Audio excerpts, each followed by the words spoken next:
اپنے بچے اس کے سپرد کرتے تھے۔ ایک روز میں نے پوچھ لیا، آپ سارے بچوں سے پیار کرتے ہیں، کیا آپ کے اپنے بچے نہیں ہیں؟ اس نے بتایا کہ میں شادی شدہ نہیں ہوں، لیکن مجھے چھوٹے بچے اچھے لگتے ہیں، اسی وجہ سے ان سے پیار کرتا ہوں۔ آپ نے ابھی تک شادی کیوں نہ کی؟ میری بھی ایک کہانی ہے۔ دراصل میں ایک لڑکی کو پسند کرتا تھا۔ وہ ایک غریب لڑکی تھی اور اسکول میں ٹیچر تھی۔ میں نے اسے حاصل کرنے کی سرتوڑ کوشش کی، لیکن اس کے گھر والے نہ مانے۔ انہوں نے رشتہ دینے سے منع کر دیا کیونکہ اس کی منگنی اپنے چچا زاد سے ہو چکی تھی۔ مجھے بہت قلق ہوا۔ آخر کار میرے ابا جان نے سمجھا بجھا کر مجھے خاموش کرا دیا۔ اس لڑکی کا نام مہناز تھا۔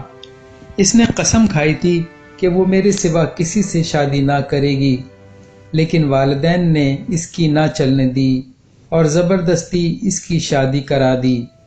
اس نے کہا تھا کہ میں شادی کے بعد یہ بندھن توڑ کر تمہارے پاس آ جاؤں گی، لیکن دن مہینوں اور ماہ سالوں میں گزر گئے اور وہ نہ آ سکی۔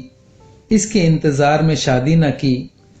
بالآخر گھر والوں نے مجبور کر دیا اور میری منگنی رشتہ داروں میں کر دی، لیکن میں ابھی تک شادی سے گریز کر رہا ہوں۔ شاید کبھی مہناز آ جائے تو اسے کیا جواب دوں گا۔ اب تک مہناز کو نہیں بھلا سکا۔ دل کسی اور سے شادی کرنے کو نہیں چاہتا۔ سخت تکلیف میں ہوں اور اپنی تکلیف کسی کو بھی نہیں بتا سکتا۔ آج نہ جانے کیسے تم کو بتا دیا ہے۔ یہ کہتے ہوئے اس کی آنکھوں سے آنسو ٹپک پڑے۔ میں نے اس کے چہرے کی طرف دیکھا۔ سلیم کا دکھ محسوس کر کے شدید تکلیف ہوئی۔ شاید کہ اس نے اپنی داستان میرے سوا آج تک کسی سے بھی نہ بتائی تھی۔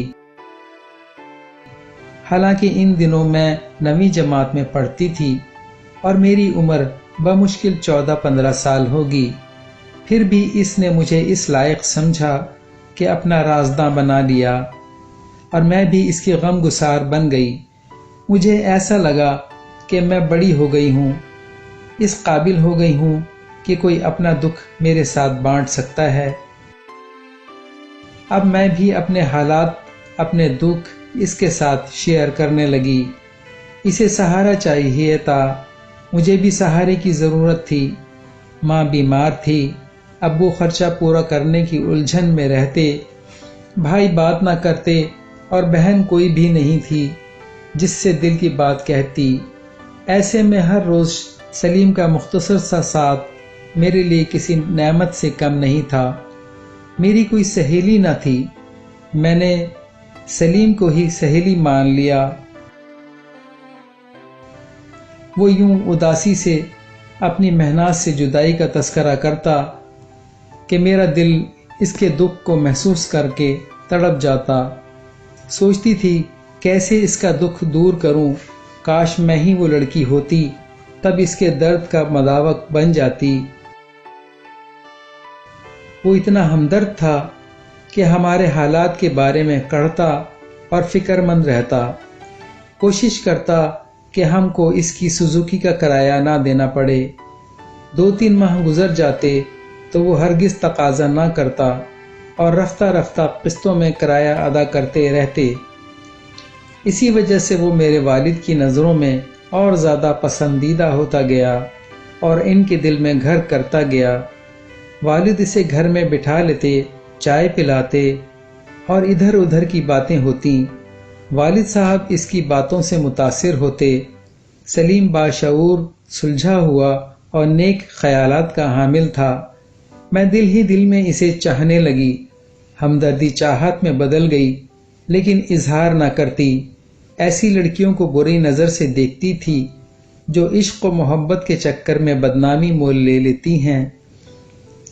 لیکن جب وہ مہناز کا ذکر کر کے افسردہ ہوتا تو مجھے اس پر بہت ترس آتا۔ ایک روز اس نے خود مجھ سے اظہار محبت کر دیا، تب میں بہت پریشان ہو گئی۔ میں نے سلیم سے کہا کہ آپ منگنی توڑ دیں۔ بولا یہ ممکن نہیں ہے تو پھر پہلے آپ میرے ساتھ شادی کر لیں، بعد میں اپنی منگیتر کے ساتھ بھی کر لینا۔ رشتہ لائیں گے تو میرے والدین راضی ہو جائیں گے۔ آپ بتانا کہ منگنی ختم کر دی ہے، میرے ابو آپ کو پسند کرتے ہیں۔ تسلی دی کہ ہاں ایسا ہی کروں گا، لیکن ایسا کچھ نہ کیا۔ 10ویں جماعت کے پرچے ہونے والے تھے۔ 15 دن کی ہم کو چھٹیاں ملیں جو امتحانات کی تیاری کے لیے تھیں۔ اس دوران اس کے گھر شادی کی تیاریاں ہونے لگیں۔ شادی کا کارڈ ہمارے گھر آیا تو دنگ رہ گئی، جیسے کسی نے مجھ پر بم گرا دیا ہو۔ ایسا جیسے دنیا ختم ہو رہی ہو اور جیسے یہ میرا سفر آخرت ہو۔ ابھی تو چھٹیاں تھیں، مل بھی نہ سکتی تھی۔ چھٹیاں ختم ہو گئیں۔ ان کی شادی کو 1 ہفتہ ہو گیا تھا۔ مجھے اسکول تو جانا ہی تھا۔ 10ویں کا امتحان تھا، کوئی مذاق نہ تھا۔ پہلے روز جب سب بچے سوزوکی سے اتر گئے اور میں اکیلی رہ گئی تو کہا، سنو شازیہ، مجھے وہ لڑکی بالکل پسند نہیں جس سے میری زبردستی شادی ہو گئی ہے۔ میرا اس کے ساتھ گزارا مشکل ہے۔ وہ 3 ماہ میں ہی دیکھ لینا، میں اسے طلاق دے دوں گا، پھر شادی تو تم سے ہی کروں گا اگر تم راضی ہو جاؤ۔ مشکل سے پرچے دیے۔ آخری پرچے کے دن جب سوزوکی میں بیٹھی تھی، دل رو رہا تھا، چہرہ اترا ہوا اور آنکھیں نم تھیں۔ اس نے نظر بھر کر میری جانب دیکھا۔ آج کم بچے تھے۔ انہیں اتار کر اس نے سڑک سے سوزوکی کو موڑ لیا اور گھر سے کچھ دور ایک مکان کے سامنے سوزوکی روک لی۔ کہنے لگا، آج تم سے ضروری بات کہنی ہے، اتر آؤ۔ یہ میرے تایا کا گھر ہے لیکن خالی ہے، وہ شہر شفٹ ہو گئے ہیں۔ میں نہ اتر رہی تھی۔ سلیم نے کہا، امتحان ختم ہو گئے ہیں، اب کہاں مل سکو گی، ضروری بات رہ جائے گی۔ میری بات مان لو، 2 گھڑی کو اتر آؤ، یہاں بیٹھ کر باتیں کرتے ہیں۔ کسی نے دیکھ لیا تو برا ہوگا۔ ناچار اتری، اس کی ضروری بات تو سننی تھی۔ مکان کا تالا کھول کر وہ مجھے گھر میں لے آیا۔ بھاری قدموں سے وہاں گئی اور کمرے میں پڑے صوفے پر بیٹھ گئی۔ اس سے پہلے کہ وہ کوئی بات کرتا، ضبط نہ ہو سکا اور میں پھوٹ پھوٹ کر رو دی۔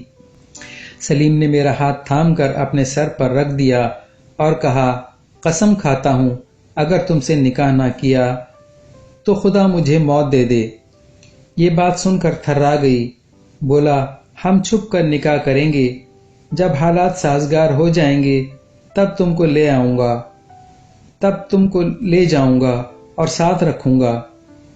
پہلے اپنی بیوی کو طلاق دینے کا مرحلہ طے کر لوں، ویسے میرے ماں باپ تم کو قبول نہ کریں گے، سوچیں گے تمہاری وجہ سے طلاق دے رہا ہوں۔ میں رو رہی تھی۔ مجھے چپ کراتے کراتے وہ جذبات کے طوفان میں پھنس گیا۔ ہم بہت نزدیک آ گئے اور پھر طوفان تو طوفان ہوتا ہے، سب کچھ بہا کر لے جاتا ہے۔ افسوس کے سوا کچھ نہ رہا۔ اس نے مجھ سے خفیہ نکاح کر لیا، اس وعدے پر کہ جب تک وہ اجازت نہ دے گا میں اپنی اور اس کی شادی کا راز افشا نہ کروں گی اور نہ اولاد کو جنم دینے کی خواہش کروں گی۔ میں نے ہر شرط کو منظور کر لیا، کیونکہ جسے من کا مالک مانا تھا، تن کا مالک بھی وہی تھا۔ وقت گزرتا گیا، میں نے ضد کر کے پڑھائی جاری رکھی اور ہر رشتے سے انکار کرتی رہی اور اس راز کو افشا نہ کیا کہ میں سلیم کی منکوحہ ہوں۔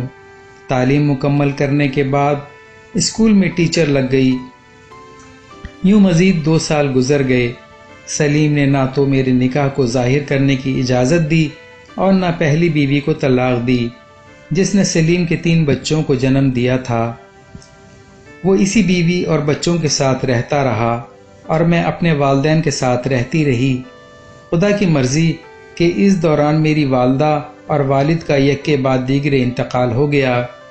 بھائی تو پہلے ہی الگ ہو چکا تھا، اب میں زندگی میں بالکل تنہا رہ گئی تھی۔ میں نے سلیم سے کہا کہ وہ اب تو سب کو بتا دے کہ میں اس کی بیوی ہوں، لیکن اس نے ایسا نہیں کیا۔ اس زمانے میں ایک NGOs کی کچھ خواتین کا ہمارے اسکول آنا جانا رہتا تھا۔ اس NGO کی چیئرمین زاہدہ باجی میرے حالات دیکھتے ہوئے مجھے اپنے ساتھ پنڈی لے آئیں اور یہاں ایک اسکول میں ملازمت دلا دی۔